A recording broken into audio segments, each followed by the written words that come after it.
Dave, I know with Will Smith, you've been talking about kind of how he's been building up. How did he come out of just the game yesterday, coming into today? And is there still hope that he could be starting tomorrow in Game 3?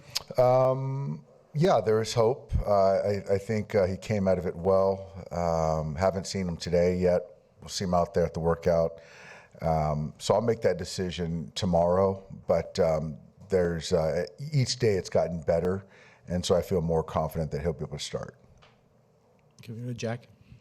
I know you don't want to box Roki in as like just a closer, but moving forward, if you haven't used him in a game when you get to the ninth and there is a save situation, like do you anticipate him kind of being even more of your primary option in that spot? He's definitely the primary option now. I think that there's a build-up. There's also a component that we have to win X amount of more games, and he's not going to close every game. It's just not feasible. So you've got to use other guys. And so, but I think that to the question, yeah, if it makes sense, he'll definitely be finishing games. Especially considering he's only pitched 5 times for you guys since coming back. Like, what is that balance, especially with his workload and figuring out how much you can push him versus trying to still, That's right, Jack. It's a balance. This is something he's never done, and you're expecting to go a few more weeks. And so all that stuff has to play in that a lot of people just don't have any appreciation for. Fabian? Dave, obviously you've had to rely a lot on non-traditional relievers for piece games together. How difficult is that balance versus obviously you want to win these games, but also trying to keep other guys going, get other guys going that you're going to have to rely on over the course That's right. That's everything. If there is a world where you can use 5 pitchers and finish a postseason and win the postseason, I think a lot of people would sign up for that, but that's impossible. So you've got to use your roster at certain times and kind of pick spots where you feel best and live with whatever outcome. But, that's just the way it goes in to win for us this year, 13 games in October, but very well-framed question. And, but yeah, the more you see guys and give guys opportunities, you see how they respond, and it certainly helps my decision-making going forward. And with the lineup tomorrow, what does them going with Nola do to sort of change sort of how you construct who's in there? It doesn't do a whole lot outside of Max will be in the lineup. Miggy Rowe won't be in there. Then I've got to certainly make the decision on Will versus Ben to start the game, but that has no bearing on who the starting pitcher is for them. Okay, can I go to Bill on the left? Yeah, Dave, Harper and Schwarber are 1 for 15 with 8 strikeouts. What's been the key to keeping them in check? I think the main thing is we've attacked those guys. We haven't been scared off using the fastball. I think we crowd them just enough.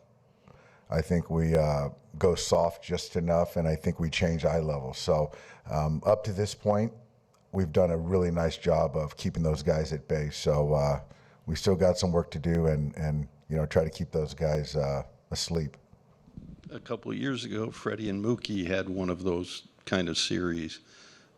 How frustrating is it, or what do you see happening when 2 such important components to a team are struggling at such an important part of the season? Puts a lot of pressure on everyone. The people around them, we've lived it, as you said, Bill. The players around them puts pressure on them. Certainly on the 2 superstars, puts pressure on them to try to perform. But that's what the postseason is all about. Can I go Sonia in the middle? Dave, kind of going back to the bullpen, with some of the non-traditional relievers that you're relying on, do you see a need to get guys like Roki and Emmett to potentially do back-to-backs at some point when the series warrants it? Yeah, I mean, it's, this is like certainly it's all kind of uncharted territory for everyone. And so there's a balance of trying to build up some type of consistency to then, get to the next, graduation point as far as back-to-backs or whatever it is. And so, and there's no guarantee what the stuff's going to be like, So that's stuff that the pitching coaches talk about because we know our players better than anyone. And so those are things that we talk about daily to, again, put our players in the best position. So, I would love to have, Roki throw every single day if he could, but that's just not feasible. So, again, we have a lot of conversations, and then I make my decision. Before you see it in a game, what can kind of tell you that, Roki would be ready for that? Talking to Bardo, Connor, Mark, their catch play, how they're feeling, how the ball's coming out, versus other days when they get more rest. We're going to go over here to Bob in the front row. Hey, there was so much made last night, of course, of the will play with Mookie. Of all the guys you played with, coached, managed, where does he rank among just baseball acumen? He's up there. I played with Robbie Alomar, Omar Vizquel, some great ones. And, Mookie is up there. Alex Cora. But Mookie's up there. I think that, especially as an outfielder for the most part of his career, to then come into the infield, he's got, a lot of feel. And he's got a lot of belief in his ability. And he made a great play, really, really great play yesterday. And you guys ever talk baseball strategy? All the time.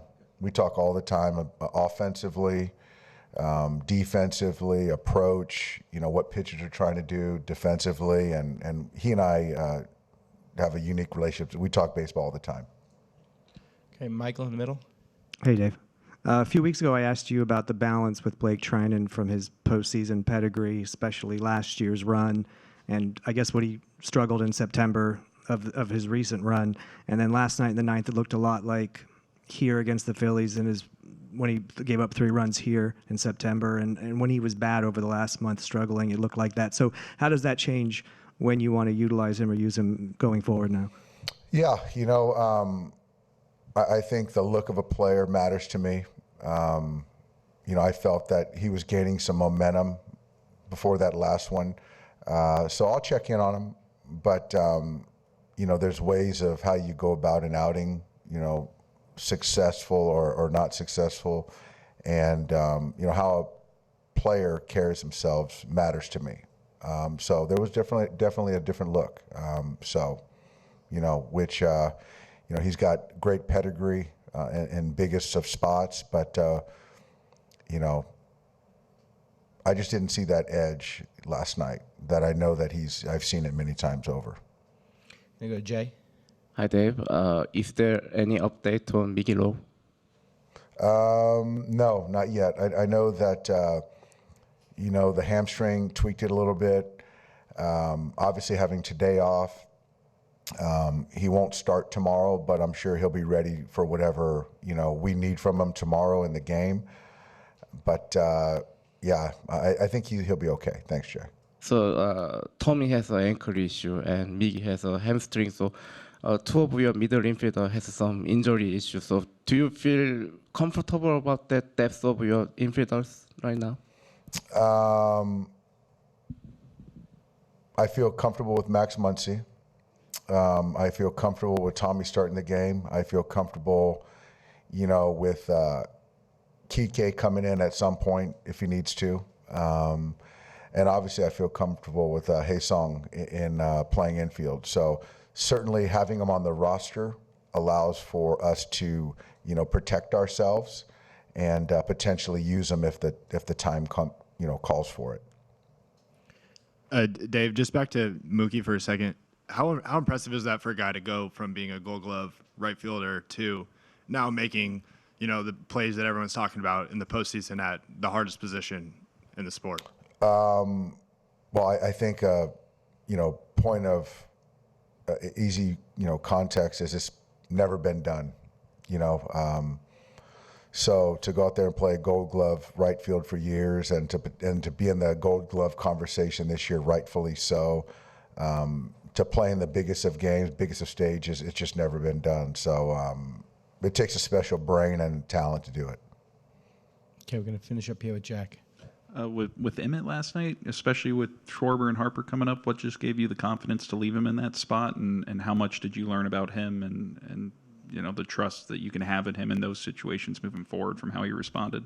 Yeah, I think it just went back to his last start against the Reds, or his last outing against the Reds out of the pen, and I just felt that, how he came out of it mentally, physically, he was in a good spot, and so allowed me not to run from him in another big spot, which clearly in that environment was a big spot, and I just trusted that he can go out there and make pitches, and he did that first inning, and Kepler, I think, lined an 0-2 breaker that didn't get to the dirt, and he managed that inning, and I just felt that the stuff was still real good. He wasn't going to run from those guys at the top, and I trusted him, and so I just felt in that moment he was the best option, and it proved to be right. Okay, thanks, Dave. Yep, thanks, guys.